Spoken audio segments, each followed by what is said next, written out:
예, 샬롬. 우리 옆에 분 보시면서 한번 샬롬 인사를 나눠볼까요? 샬롬. 예. 예. 우리가 샬롬 하면 우리도 모르게 입가에 미소가 젖이죠. 예. 가을이 깊어갑니다. 이제 찬바람 불고 쌀쌀해지니까, 이제 조금 있으면 낙엽이 지겠구나. 이제 내복을 입어야 되겠구나. 겨울이 다가오는구나. 또 한 해가 지나는구나. 한 살이 더 먹는구나. 이러면서 우리는 시간의 흐름을 마음과 몸으로 느끼게 되죠. 오늘 본문이 바로 이 때를 따라 사는 우리의 삶, 그 유한의 시기를 지나면서 만나는 우리의 길을 좀 쭉 따라가는 본문입니다. 여러분 일보일경이라는 말 들어보셨나요? 일보일경. 예, 한자인데요. 한 걸음 일보 걸을 때마다 일경, 하나의 경치가 보인다는 뜻입니다. 우리는 매일 일보일경 하죠. 한 걸음 뗄 때 하나 우리의 펼쳐진 경치를 보고 그곳에서 아름다움도 보고 슬픔도 보고, 이것은 또한 우리의 삶 속에서도 마찬가지죠. 먼 발치, 저 멀리 있는 계곡, 저 멀리 있는 산, 저 산꼭대기, 저 산꼭대기 너머에 있는 그것을 우리는 지금 이 발치에서는 볼 수가 없습니다. 그러나 지금 한 걸음 뗄 때 내 앞길에서 보이는 길 따라서 흙도 보이고 풀도 보이고 돌멩이도 보이고, 그러면서 내가 선 자리 발치에서 보이는 나뭇잎 사이에 하늘도 보이고, 언덕 위에 서 있으면 언덕 위의 하늘도 우리가 볼 수 있는 거지요. 그 한 걸음마다 펼쳐지는 우리의 때, 하루, 한 달, 1년, 계절, 그리고 시대, 그렇게 우리는 시대를 흘러가며 살고 있는 것입니다. 오늘 본문은 전도자의 지혜서입니다. 전도자가 인생을 거의 다 한 이후에 그 인생의 해안, 인생을 통해서 그가 경험하고 누리고 또 지나왔던 시간들을, 그 인생의 어떤 여정을 보면서 이 모든 때가 하나님이 주시는 때라는 것을 강조하면서 우리를 인생의 길로 안내하고 있습니다. 자, 1절에서 8절에 보면은 범사에 기한이 있고 천하만사가 다 때가 있나니 라고 이야기를 출발합니다. 그래서 우리가 이렇게 8절까지 읽었는데요. 이것은 따로 제가 설명을 드리지 않아도 우리 마음속에 팍팍 아주 콕콕 다가오는 말씀이죠. 우리 한 주절 한 구절 제가 봉독할 때 나는 지금 무슨 때를 지나고 있는지 한번 생각해 보시면서 그 때를 한번 여러분 앞에서 제가 열거를 다시 한번 해보겠습니다. 날 때, 죽을 때, 또 심을 때, 심은 것을 뽑을 때, 죽일 때, 치료할 때, 또 헐 때와 세울 때, 울 때, 웃을 때, 또 슬퍼할 때, 춤출 때, 돌을 던져버릴 때, 돌을 거둘 때인가, 안을 때인가, 않는 일을 멀리할 때인가, 찾을 때인가, 잃을 때인가, 지킬 때인가, 버릴 때인가, 찢을 때인가, 꿰맬 때인가, 잠잠할 때인가, 말할 때인가, 사랑할 때인가, 미워하고 있는 때인가, 전쟁하고 있는 때인가, 평화하고 있는 때인가. 예, 이 뒤에도 여러 가지가 있겠죠. 가난할 때인가, 부유할 때인가, 예, 성공할 때인가, 실패하는 때인가, 모두 다 우리의 삶의 구석구석진 이야기죠. 날 때부터 죽음에 이를 때까지 우리는 이 일들을 어떤 때는 한꺼번에 맞이하기도 하고요. 하나 지나면 또 하나가 오고 그 너머에 다시 반복되는 때를 살아가기도 합니다. 그 때를 언제 올지, 언제 한꺼번에 올지, 아니면 그 너머 이후에 올지 우리는 그 때를 알 수 없지요.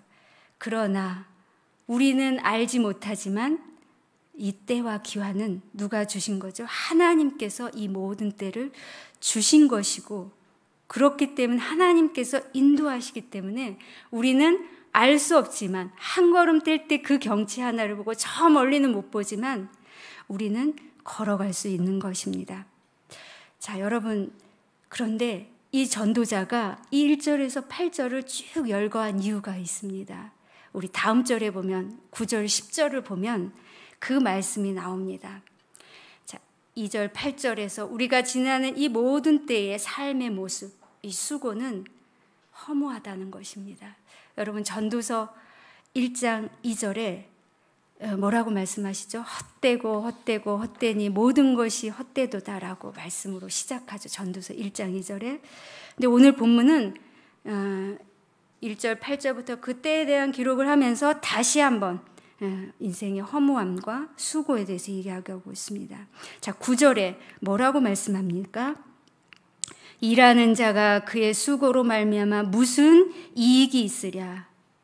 이익이 없다는 거죠. 즉 해 아래 일하는 자가 수고하고 그렇게 하는 건 사실 해 아래에서만 보면 별로 이익이 없다는 것이, 유익이 없다는 것입니다. 공허하다는 것입니다. 그러면서 10절에 뭐라고 말씀하시죠?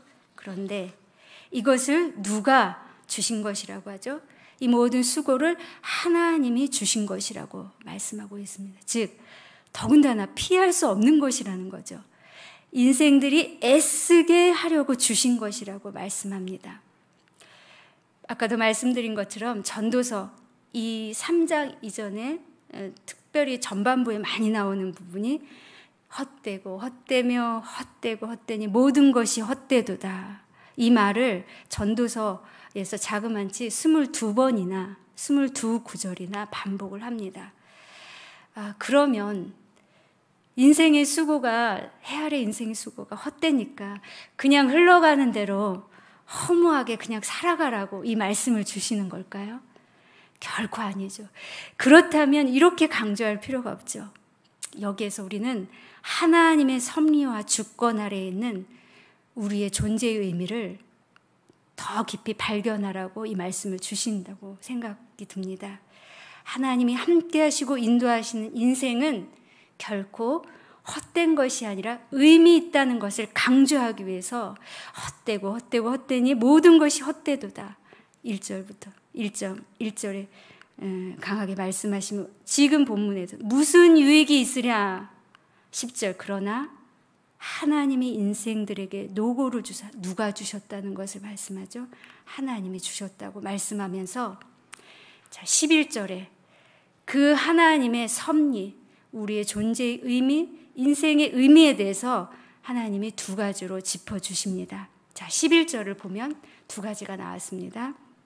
첫 번째로 때를 따라 아름답게 하신다고 말씀하십니다. 또 두 번째는 뭐라고 말씀하시냐면 영혼을 사모하는 마음을 주셨다라고 말합니다.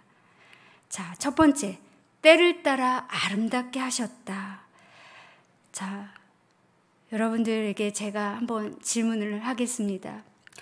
여러분 진짜 지금 이 시간 이때를 지나면서 참 좋다, 참 행복하다, 참 기쁘다 이렇게 생각하시는 분 한번 손 한번 들어보십시오. 나 참 기쁘다. 예, 와 감사합니다. 예. 근데 사실은 우리의 감정과 우리의 상황은 사실 막 즐겁고 기쁜 일이 아니죠. 내게 왜 이런 상황, 아무리 평탄하더라도 우리는 우리의 존재 깊음 속에서 우리의 존재에 대한 질문을 항상 하면서 외로운 존재입니다. 그런데 또 어려운 상황이 있으면 왜 이런 상황을, 왜 이런 사람을 나에게 붙이셨나? 왜 이런 삶의 무게를, 왜 이런 책임을 나에게 주셨나? 라고 하나님께 질문하며 생각할 때가 더 많죠. 그럴 때 사실은 누구를 보게 됩니까? 하나님을 보게 됩니다. 아니, 먼저는 누구를 보게 되죠? 내 삶을 돌아보게 되죠. 왜 이런 상황, 왜 이런 사람, 왜 이런 책임, 무게를 나에게 주시나 하고 자꾸 물을 때마다 하나님, 내게 주신 그동안의 삶을 쭉 돌아보며 하나님이 어떻게 인도하실지, 또 어떻게 이 상황을 극복해야 되는지, 어떻게 살아야 하는지 하나님 앞에 기도하게 되죠. 무릎 꿇게 되죠. 하나님께 돌아가는 것이죠. 하나님께 인도하시기를, 하나님이 이 상황에 함께 해 주십시오. 나를 어떻게 살게 할 것인지 하나님 가르쳐 주십시오. 그렇게 질문하면서 우리 존재의 깊은 의미, 우리의 삶의 의미를 하나님 앞으로 집중할 수 있는 시간을 우리에게 인도하시는 거죠. 자, 2절에서 8절 계속 상황은 반대입니다. 헐 때가 있고 세울 때가 있고 울 때가 있고 웃을 때가 있고 슬퍼할 때가 있고 춤출 때, 이 상반되는 인생의 모든 길, 이 넘어가는 때 사실은 기쁘기도 하지만 아프고 고통스럽죠. 그렇지만 분명히 그 안에 하나님을 경험하는, 하나님을 통해서 우리 인생의 진정한 행복을 보는 그 아름다움을 보시게 한다는 겁니다. 여기에는 지금 10대도 있고 저 뒤에는 10대가 안 된 우리 꼬마도 있습니다. 우리 60대, 70대는 안 계시고, 어쨌든 우리는 10대, 20대, 30대, 40대, 50대, 60대 이렇게 살아가면서 사실은 인생에 대해서 깨닫고 알아가고 감격하고 슬퍼하고 이 정도의 차이는 있지만 우리는 모두 이 때를 지나면서 하나님을 그때만큼 경험한 만큼 하나님을 더 깊이 찾아가고 알아가고, 그러한 과정 우리는 계속 겪으면서 하나님의 아름다움을 볼 수 있게 되는 것이죠. 자, 여러분들 중에 많은 사람들은 인생의 아름다움을 어떻게 이야기합니까? 인생의 아름다움을 어디서 찾나요? 많은 사람들은 인생에서 성공을 하면 아름다운 인생이다, 성공한 인생이 아름다운 인생이라고 생각을 합니다. 그래서 그 성공을 향해서 막 달려가죠. 성공하면 행복하고 성공하면 누가 보기에도 참 좋은 삶을 산다라고 인정을 받는다고 생각을 많이들 합니다. 자, 여러분 중에 이제 성경에 가장 성공한 사람의 대표적인 사람 하면 누가 떠오릅니까? 성공하면 많이 있지만 요셉이 생각나죠. 요셉은 노예로 팔려갔다가 어디까지 올라가? 국무총리, 한 나라의 국무총리까지 된 사람이죠. 그래서 성공은 형통과도 일맥상통하죠. 형통이 무슨 뜻입니까? 모든 일이 자기 뜻대로, 어떤 뜻대로 잘 되어가는 것을 형통이라고 그러죠. 그것을 사람들은 성공이라고 하죠. 그리고 그 성공이 있을 때 인생이 아름답고 행복하다고 여기죠. 근데 성경에서 요셉을 말할 때 하나님이 형통하다라고 표현을 합니다. 근데 사실 요셉의 생애를 보면 사실 요셉의 뜻과 요셉이 하고 싶은 대로 한 것보다 사실 그 반대의 상황이 더 많았죠. 그리고 실제로 하나님이 요셉에게 너는 형통하다고 했을 때가 요셉이 국무총리가 돼서 사람들이 성공했어요. 정말 아름다운 모습으로 만인 앞에 서서 호령하고 섰을 때 그때 너를 형통하다라고 말씀하지 않습니다. 창세기 39장 2절에 보면 어떤 때 이 형통이란 말을 쓰냐면요, 요셉이 애굽으로 팔려가서 종이 되었을 때 너는 형통하다라고 말씀합니다.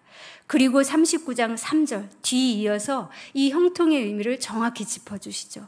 39장 3절에 그렇게 말씀하십니다. 이렇게 말씀하십니다. 여호와께서 그와 함께 하심을 보며 요셉과 함께 하심을 보며 형통하게 하심을 보았다. 무엇이죠? 정확히 여기서 창세기 39장 3절에서 형통은 하나님과 함께 하심을, 그것이 형통이라고 말씀하고 있습니다. 자, 우리의 삶의 아름다움도, 우리의 삶의 성공도, 그것이 아름다운 것도 하나님이 함께 하신다는 것을 볼 때, 그 함께 하심을 경험할 때 그 참된 인생의 아름다움, 의미가 있음을 이 전도서는 말씀하고 있습니다. 자, 두 번째로 하나님의 섭리에는 때를 따라 아름답게 하시는 것과 함께 영원을 사모하는 마음을 주셨다고 말씀합니다. 11절 후반에 보면 사람에게 영원을 사모하는 마음을 주셨다라고 말씀합니다. 자, 이 영원을 사모하는 마음은 전도서의 허무의 인생에서 의미 있는 삶으로 전환하는 아주 중요한 구절입니다. 사람에게 영혼을 사모하는 마음을 주셨기 때문에 우리는 허무가 아니라 의미 있는 삶, 공허한 것이 아니라 꽉 찬 알찬 기쁨의 삶을 살 수 있음을 하나님께서는 도전하고 있는 것입니다. 자, 영혼이라는 그 단어의 원어는 하오람이라는 뜻입니다. 이 하오람의 단어는 영원 그 자체, 한계를 뛰어넘는 무한의 초월의 그 영원성을 뜻하기도 하고요. 그런데 놀라운 것은 그 영원함이 무엇을 또 뜻하냐면요. 사람이 그 영혼의 시종, 앞과 뒤, 처음과 끝을 알 수 없는 것, 그 신비도 이 영혼에 포함되어 있습니다. 어찌 보면 상반된 것 같은데 이 두 가지 의미가 이 영혼 속에 내포되어 있습니다. 그래서 11절 후반부에 뭐라고 되어 있죠? 11절 후반부에 그러나 영혼을 사모하는 마음을 주셨느니라 하면서 그러나 하나님이 하시는 일의 시종을 사람으로 측량할 수 없게 하셨도다. 즉 우리 모두는 영혼을 사모하는 마음을 가지고 있습니다. 그 마음은 하나님의 영혼을 바라는 것이기도 하고요. 그러나 하나님의 그 영원한 그 시작과 끝, 처음과 나중, 그 시종을 알 수 없는 인생의 그 끝, 그 인생의 그 한계가 있다는 것이 함께 담겨져 있습니다. 그래서 더욱더 영혼을 사모하는 마음이 간절할 수밖에 없는 것이 우리의 인생이죠. 많은 무신론자들이 나는 신은 없다라고 강력하게 이야기할수록 신에 대한, 절대자에 대한 그 간구함이 강한 것을 우리가 보게 됩니다. 자, 그러면서 하나님은 이 말씀은 12절, 14절에서 이 영혼을 바탕으로 그러면 우리는 어떠한 삶의 태도로 이 세상을 살아가야 되느냐, 구체적으로 두 가지를 말씀하고 있습니다. 자, 12절, 14절 보면 첫 번째는 기뻐하고 선을 행하라고 말씀합니다. 자, 기뻐하며 선을 행하는 것, 이것이 또한 하나님이 주신 선물이라고도 말씀하시죠. 자, 우리의 날들 참으로 기뻐할 때만 있는 게 아니죠. 울어야 할 때 우리는 충분히 울어야 합니다. 그리고 슬플 때 충분히 슬퍼해야 됩니다. 그리고 기뻐할 때 정말 마음 다해 기뻐해야 합니다.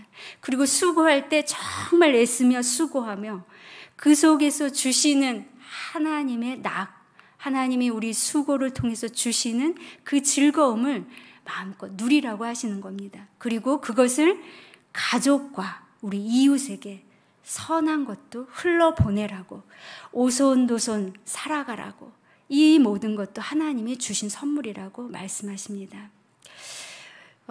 여러분, 제가 지난주에 우리 제자반에서 제자 훈련하면서 간단하게 유언장을 쓰는 시간을 가졌습니다. 뭐 공증하는 유언장이 아니지만 그냥 우리가 지금 한 달 뒤에 죽음을 맞이한다면 먼저는 우리 부모님께, 또 나의 배우자에게, 우리 자녀에게 혹은 친구에게, 또 그 외에 마지막으로 내가 마지막으로 남길 말이 무엇인지 짧은 시간이었지만 이렇게 적어보는 시간을 가졌습니다. 그때 어떤 분은 여보, 내가 죽으면 좀 더 품성 좋은 여자 만나 살아, 이렇게 하신 분도 있고, 어떤 분은 남편에게 쓴 글을 남편을 생각하면서 너무너무 남편의 소중함으로 눈물을 흘리시는 분도 있었고요. 또 엄마를 생각하며 차마 쓰지 못하는 그런 분도 계셨습니다. 즉 우리의 가족, 우리 옆에 있는 가족 얼마나 귀하고 소중한지 다시 한번 생각하고 감사하는 시간을 가졌는데요. 하나님께서는 우리에게 주신 가족, 우리에게 주신 친구, 그와 함께 하나님이 주신 마시고 먹고 즐거워하는 거 마음껏 누리라고, 그것이 하나님의 선물이라고 말씀하십니다. 혹시 이 중에 먹고 마시고 수고함으로 즐거움을 누리는 것에 대해서 하나님 십자가 생각하면 죄책감, 혹시 이러신 분은 없으시죠? 예, 우리는 하나님이 주신 그 즐거움 충분히 누릴 수 있는 사람입니다. 그런데 이 말은 그것뿐만 아니라 우리의 단순히 먹고 자고 좋은 거 좋아서 좋은 거 사서 누리고 이러는 것도 선물로 주시지만, 이것이 없을 때 모든 형편에도 자족하며 감사하며 즐겁고 기뻐하며 그것 또한 누리느라고 말씀하시는 것이기도 합니다. 예, 어렵죠. 그렇지만 하나님이 그렇게 하라고 또 우리에게 그 마음을 주시면 우리는 어떠한 상황에서도 사실은 자족할 수 있는 힘을, 기뻐할 수 있는 힘을 얻을 수 있으리라 믿습니다. 자, 오늘 이제 두 번째로 중요한 말씀입니다. 영혼을 바탕으로 기뻐하고 선을 행하고, 근데 그것의 가장 큰 근간은, 중심은, 자, 14절을 우리 다 함께 읽어보겠습니다. 14절. 자, 14절을 함께 다 읽도록 하겠습니다. 시작. 하나님께서 행하시는 모든 것은 영원히 있을 것이라. 그 위에 더할 수도 없고 그것에서 덜할 수도 없나니 하나님이 이같이 행하심은 사람들이 그의 앞에서 경외하게 하려 하심인 줄을 내가 알았도다. 예, 뭐를 하게 하심이라고요?